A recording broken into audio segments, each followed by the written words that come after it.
Hey,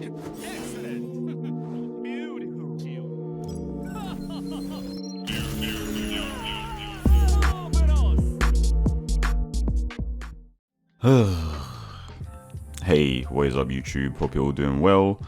Hope everyone is enjoying the last days of season 1 before the hellhole, before Pandora's box is open for season 2.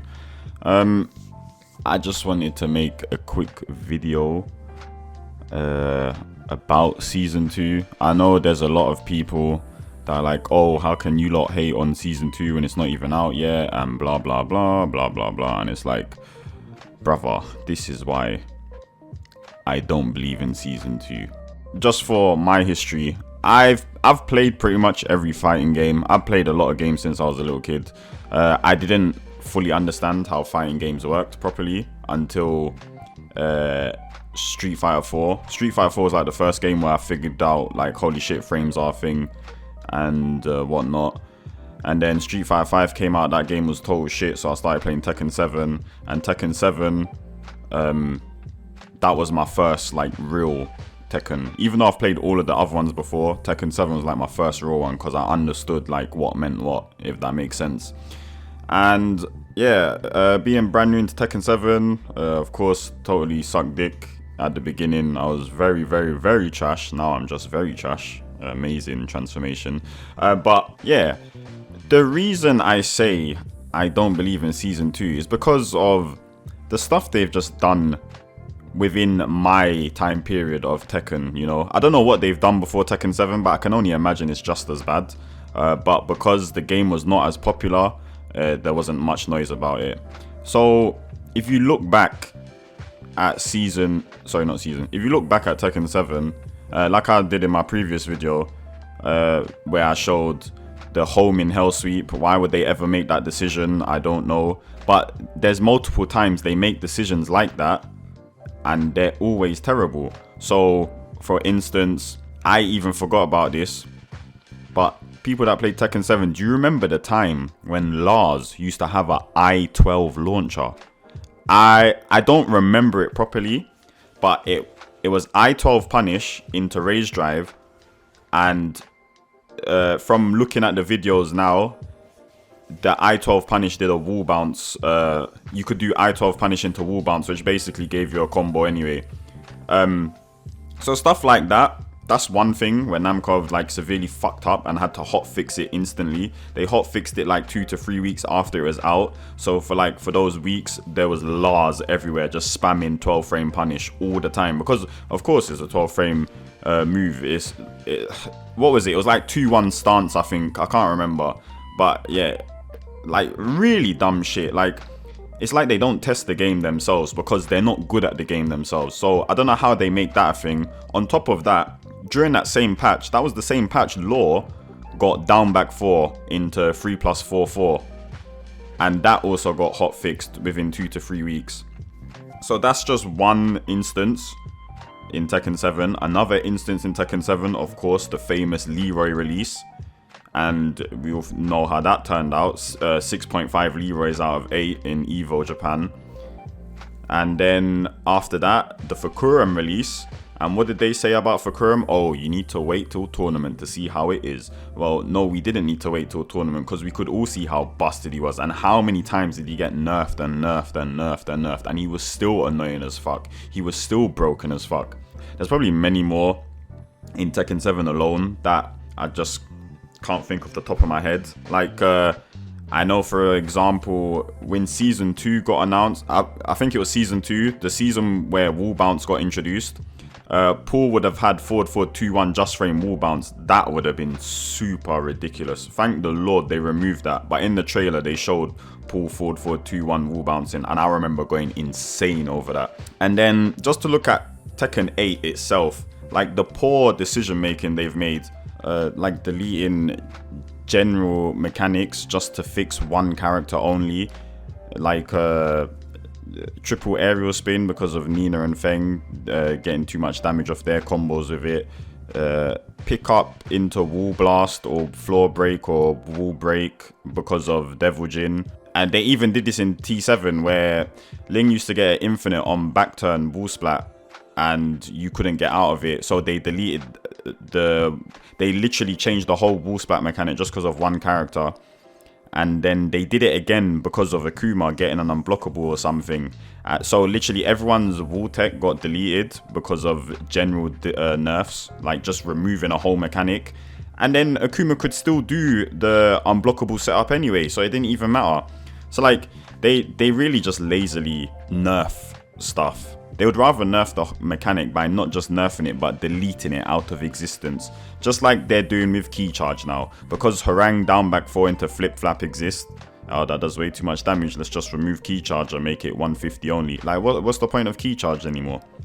Brian, everyone's been complaining about this character Brian, rightfully so. He's so like ridiculously strong for no reason. Heat burst homing after everyone's heat burst quote unquote got nerfed. His didn't get nerfed for some reason, because heat burst used to be homing as soon as it come out, and then they nerfed it and said it will be linear, but Brian's is not linear and it has 10 million range, same as his heat smash. But yeah, so everyone's complaining about Brian, and then they do a patch, and the only change on the patch was to Brian's forward 2-1 string incinerator. And what did they do? They buffed it so you can't sidestep the last hit anymore. Meanwhile, only female characters could sidestep the last hit, and you were very lucky to sidestep it if you was at the wall as a male. So yeah, like, even that alone, you can just tell, like, what is this decision making from Namco? This is why I have zero faith in them. On top of that, this is why I always blame Murray.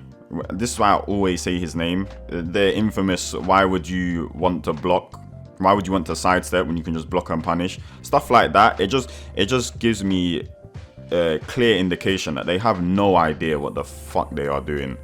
And then, so recently, Harada has made a tweet, and the tweet reads as, "In any case, regarding the recent increase in discussion amongst players, I have personally initiated an urgent discussion and asked the team to deliberate on how to respond.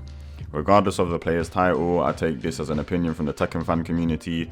Of course, I will analyze which group, from beginners to advanced players, is expressing that opinion. I will also consider whether the opinion comes from the majority or a minority. It is not necessarily true that an opinion of an advanced player is always best for the game. For example, if that were the case, Tag 2 would have sold much better and been more successful.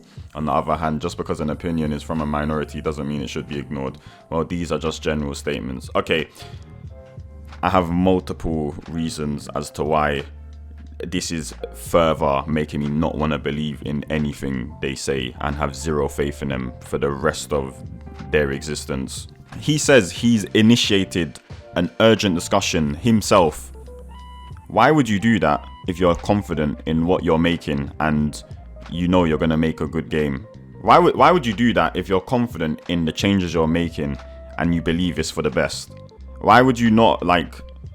Because it's not for the best. Like, I don't even know why I'm asking this rhetorical question. It's because we all know it's not for the best. And to further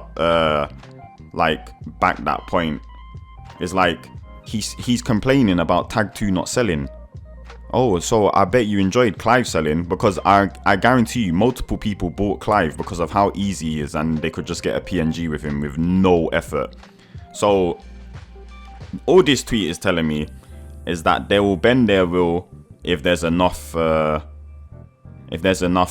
grievance, which there doesn't need to be enough. Like, there shouldn't be any grievance, you know. They should just make a good product and do things that they believe in, but they don't believe in anything because they don't play their own game and they don't understand how the game works and why things are sacred, like key charge.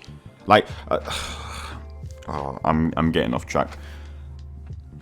There's so many things I want to talk about, but I can't articulate. But like, yeah, that Tag 2 line, it just shows all he cares about is sales. Which, of course, a company's only going to care about sales because they want to make a profit. But like, it strikes me as they don't care about the integrity of the game. They don't care about the competitive nature of the game. They just want, plus into mix up, so the fucking goldfish that is watching on twitch.tv/Tekken can be like, "Ooh, this game looks really cool, let me buy it," and then they do it themselves. And it's like, it's just zero effort gameplay, just mindless mashing into 50-50 over and over again. Like, I don't understand how they can make. No, I do understand. I don't know why I keep saying I don't understand, because I do understand. They wanna make easy mode characters, so people that will pick up the game for a week and then drop it back down will pay some money to buy a new character like Anna. Like, why? Not why. Anna has a 64 damage plus on block low, because they want to sell it to the idiots that will pick up the game for a week and then drop it. They just want to sell stuff. Same reason they did this underhanded monetization practice with the Tekken shop, you know, like they just like, oh, here it is out of nowhere after the reviews are done. Like, Tekken shop is one thing I could take because I do like the idea of it. It's just the way they've gone about it. I wish there was a lot more honest with it, because I'm sure there's many people that are fine for paying for costumes, you know.